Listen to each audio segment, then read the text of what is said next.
Hello aspirants, पुन्हा एकदा तुमचं सगळ्यांचं स्वागत आहे तुमच्या आवडीच्या ए फॉर ॲग्रिकॉस या यूट्यूब चॅनलवर. मित्रांनो, आपण या यूट्यूब चॅनलच्या माध्यमातून ॲग्रिकल्चर रिलेटेड सगळ्या वॅकन्सीचे अपडेट्स आपण या चॅनलच्या माध्यमातून देत असतो.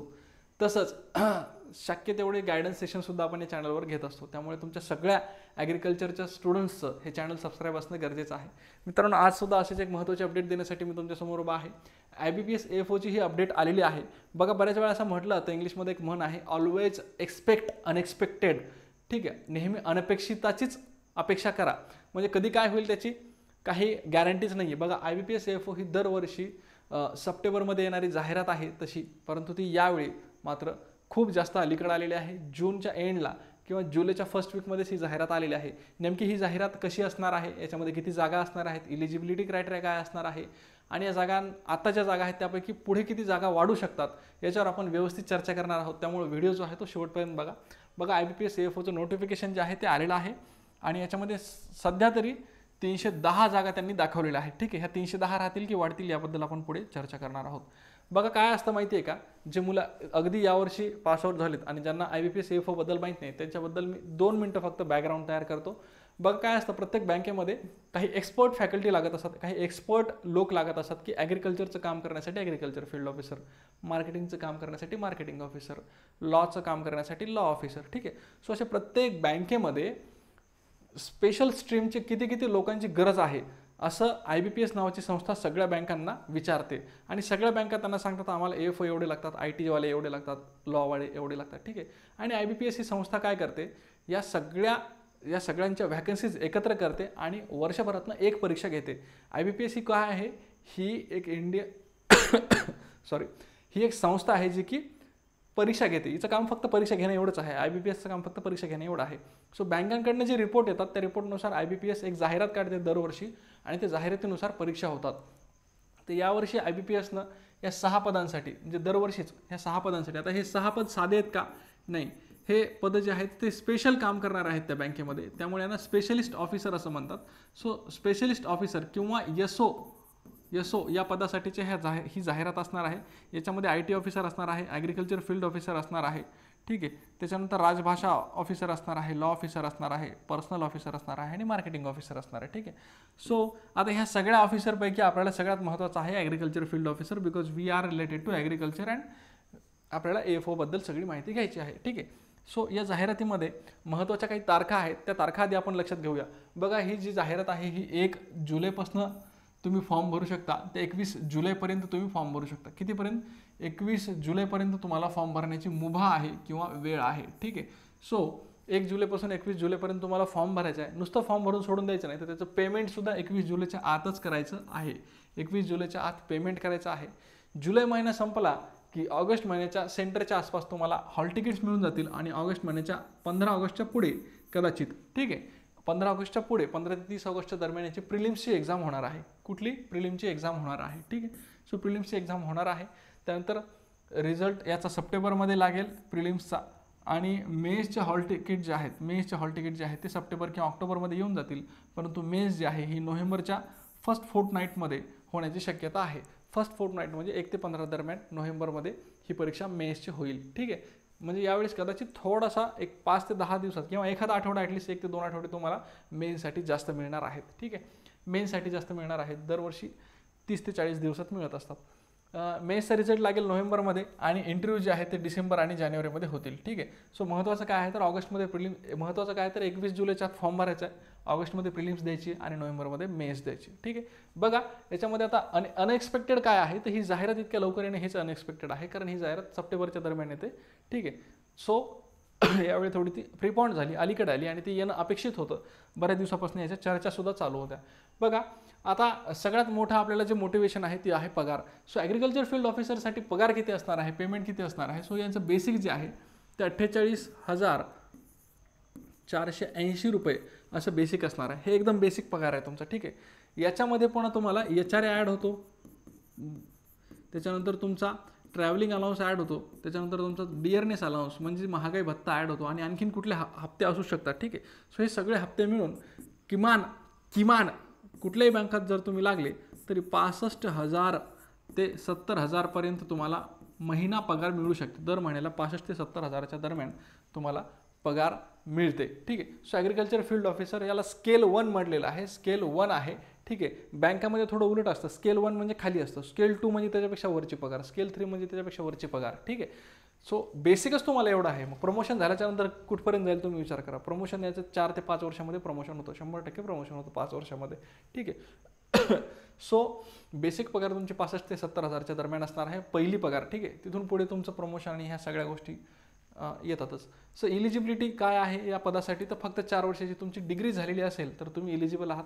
4 वर्षाच्या डिग्रीमध्ये ॲग्रिकल्चर असेल, हॉर्टिकल्चर असेल, व्हेटरनरी असेल, मार्केटिंग असेल, फॉरेस्ट्री असेल, agriculture engineering, food science, ABM वगैरे वगैरे तुमचं काही झालेलं असेल, पण कृषी विद्यापीठाअंतर्गत जर झालेलं असेल तर तुम्ही या पदासाठी मात्र इलिजिबल आहात.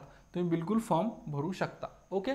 ठीक आहे. सर हा फॉर्म भरत असताना काय फीस असणार आहे काय, तर ऑफकोर्स 175 रुपये फीस असणार आहे. SC ST आणि पर्सन विथ बेंचमार्क डिसेबिलिटीवाल्यांना 175 रुपये फीस असणार आहे आणि जनरल OBC वाल्यांसाठी 850 रुपये फीस असणार आहे. ठीक आहे. सो 850 रुपये ही फीस भरायची आणि फॉर्म भरायचा. ठीक आहे. फॉर्म भरायचा आणि लगेच पेमेंट करून टाकायचं.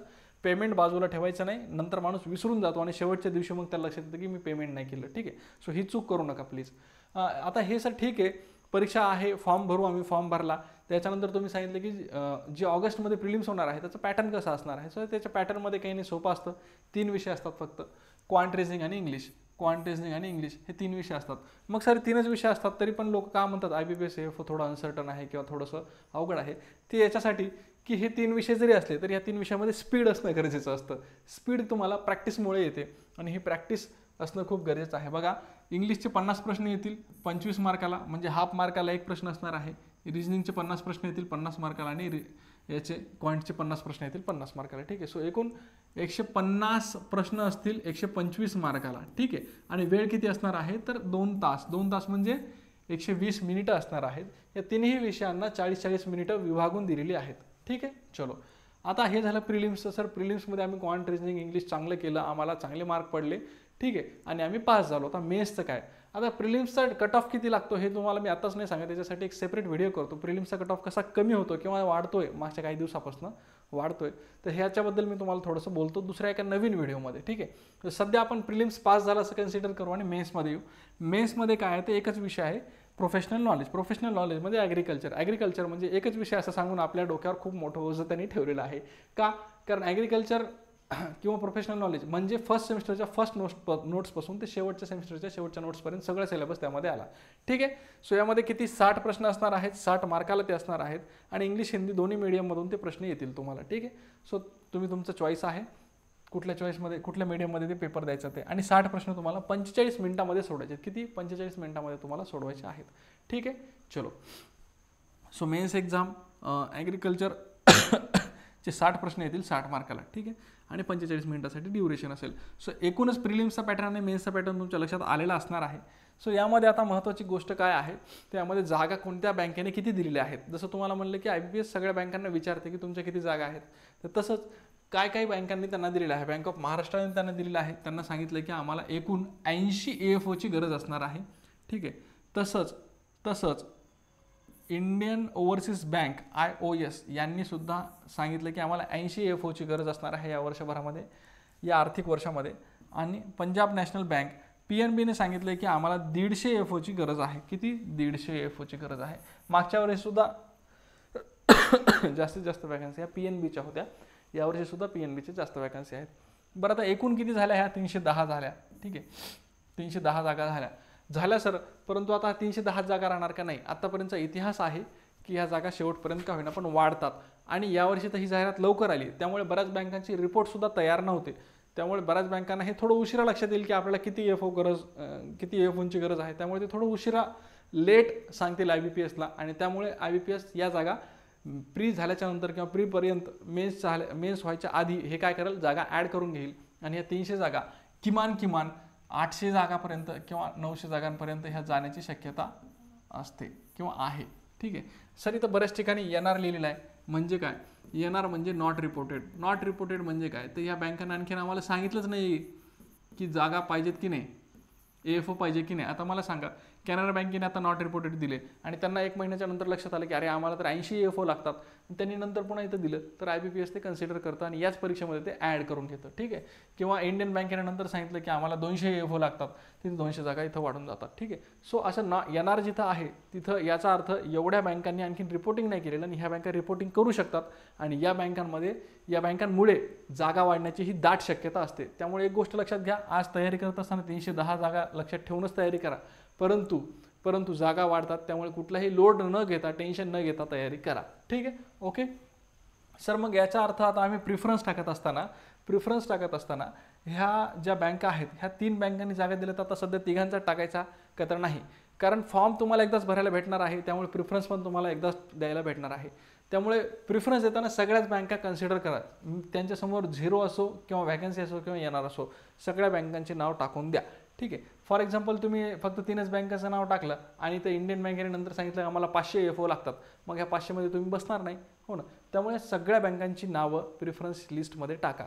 आता यामध्ये असं होतं की सर प्रिफरन्स देताना आम्ही कोणाला हायर अथॉरिटी किंवा पहिला प्रिफरन्स कोणाला द्यायचा, तर मॅक्झिमम मुलं PNBला देतात, दुसरा बँक ऑफ बडोदाला देतात. ठीक आहे. त्याच्यानंतर बँक ऑफ इंडियाला देतात. बट बऱ्याच जणांचं असं म्हणणं असतं की सर आम्हाला तर महाराष्ट्रातच राहायचं आहे, किंवा मुली असतात त्यांना असं महाराष्ट्रातच राहण्याचं गरजेचं आहे, किंवा त्यांना असं वाटतं की भेटली पोस्टिंग तर महाराष्ट्रात खूपच चांगलं आहे, तर मग त्यांनी पहिला प्रिफरन्स बँक ऑफ महाराष्ट्राला देऊ शकता, दुसरा मग PNB, बँक ऑफ बरोदा आणि बँक ऑफ इंडियाला देऊ शकता.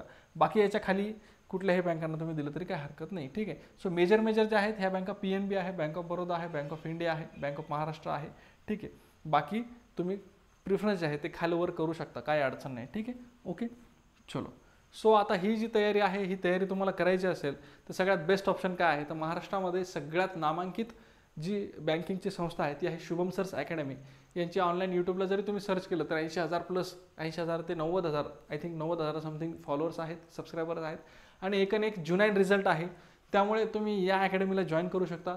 ही अकॅडमीची आता ही ऑफलाईन बॅच तर 15 जुलैला सुरू होणार आहे, परंतु तुम्हाला जर लगेचच तयारी सुरू करायची असेल तर ही ऑनलाईन बॅच 2 जूनला सुरू झालेली आहे.